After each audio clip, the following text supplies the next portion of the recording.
Hi folks. Right, what have we been up to today? This is the SU Rover V8 carburetor project. So first and foremost, at this end of the messy shed, which I've got to sort out still, I have grip blasted the inlet manifold. There we are. I've grip blasted the inlet manifold.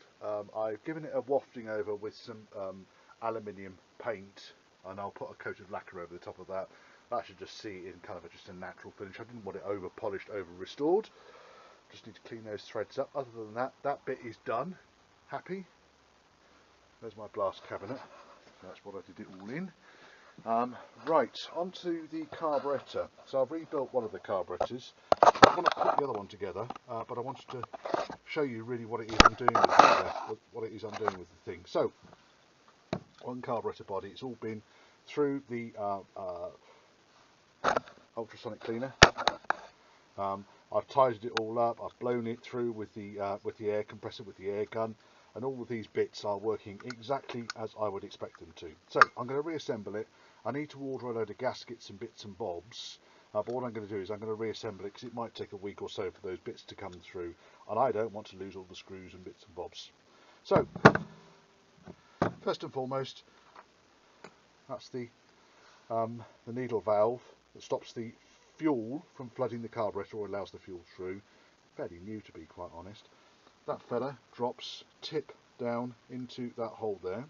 The idea is when you blow into this hole here, if that is down, it will stop the fuel from coming through. So, yep, that works. Next, we've got the float itself. Now, I've not adjusted the float height on this thing. I've left it pretty much as it was. There's two components to the float. There's the screw that holds it in and the float itself. You adjust the float level by bending that pin up or down. I'm going to leave it for the time being until I do the final build up. I just want to loosely assemble this. So the pin goes in from the side of the carburetor body, and I've got a small screwdriver here. Just going to give that a couple of winds in so that he doesn't fall out. There we are, the float's now in. You can see the float works a treat. Next, we've got the jet. The jet spring, or the adjuster that goes with the jet, and that goes together like that. So the idea is that this piece of the spring here is up against the bottom of the jet. Now the jet goes into, let's put this way around, in the bottom of the carburetor here you can see the hole the jet goes into. I'll push that in, it's gone in, and I'll line up the mounting plate, and I've got a screw here. There's a screw with a spring on it, just puts a bit of force onto the plate, onto the adjuster plate, so that holds the jet in place. Now the clever bit about these is to adjust. I'm just going to again give that a wind or two. I need to get the factory instructions for how to fix it. Now, in order to adjust the jet height, because there's the jet there and you can see the jet is sitting quite high, I need to adjust that jet now. This is the mixture screw. I'll show you how this fellow works. First it should have an O-ring there, but when I took it out the O-ring fell apart.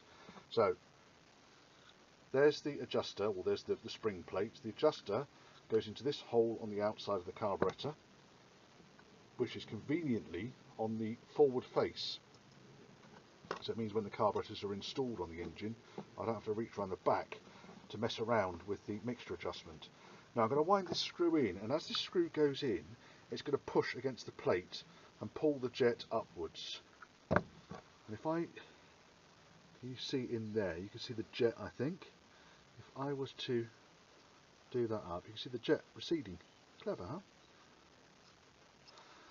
And there's the jet now. I'll take it back to pretty much where it was before. I need to work out what the baseline should be for the jet when it all goes back together again with all its O-rings and so forth, and then I can get that all set up. Right, the last thing for the bottom end of the carburetor is the float chamber cover. It's got this recess here. That recess there is for the float to go into. Alright, so it obviously has to go that way around. Oh, O-ring, which I'm going to order another one of, but I'm just putting this in here so I don't forget. Not likely to forget, but just in case I can't get hold of one, I end up having to reuse for whatever reason. Right, the screws, I'm not going to do them up so tight, but just pop the screws into the bottom of the carburetor, and these fellas shall just do up.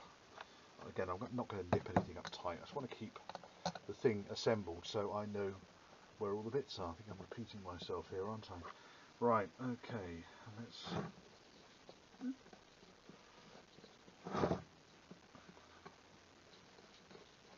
Every time I put this magnetic screwdriver down, it picks up all the fur off the work desk. So I'm going to have to give this desk a good clean, because there's quite a lot of metal fibres and so forth around. So before I do the final assembly on this carburetor, and you can see here the gap is fairly tight all the way around. I've not torqued the thing right up. Okay, so that's put the carburetor the right way up now. So that's the mixture adjustment. On this side we've got the choke mechanism, and we have got the throttle mechanism which operates the butterfly. I'm undecided as to whether I'm going to replace this butterfly or not. I think, to be quite honest, I'm going to leave it as it is, because I think there's not much airflow interruption over the top of that. I'm going to leave that, so it's just been brazed back in again, that polyp. Right, for the top end we have the piston, and what I've done, I'll just take the damper out. The damper sits on the top and stops the oil from rushing backwards and forwards. This is the piston that's got the C-clip on it. Now let me take this apart because I want to show you something. We'll take the damper apart. So we take the piston out of the... What's that? That's sharp. Now to remove the needle off these things, very easy. Undo the screw on the side here. Okay, careful not to lose anything. There comes the screw, and then the needle comes out with its carrier. That's the needle. The measurement of the needle is on the side here, so it gives you an indication about what needle you've got here. And this one says, with my new glasses, it is a BAK.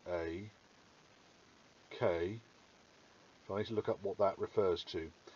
Then you've got this carrier which goes over the top of it, okay, and the locking screw goes into there just to hold it in place.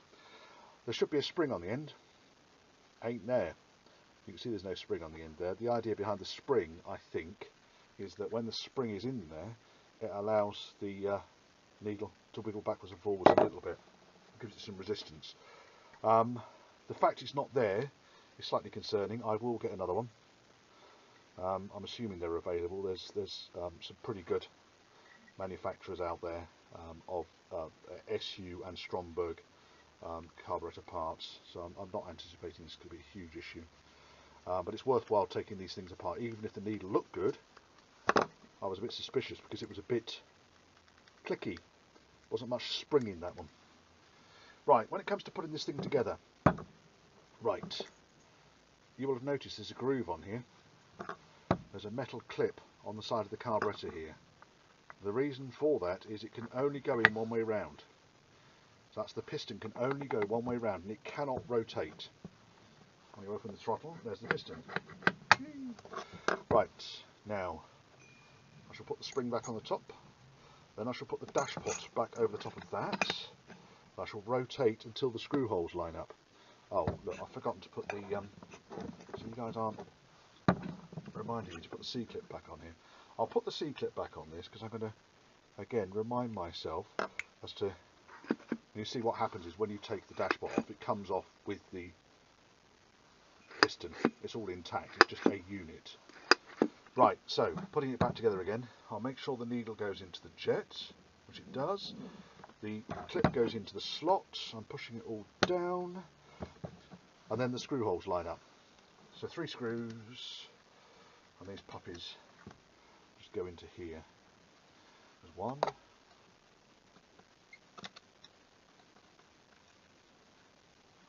There's 2.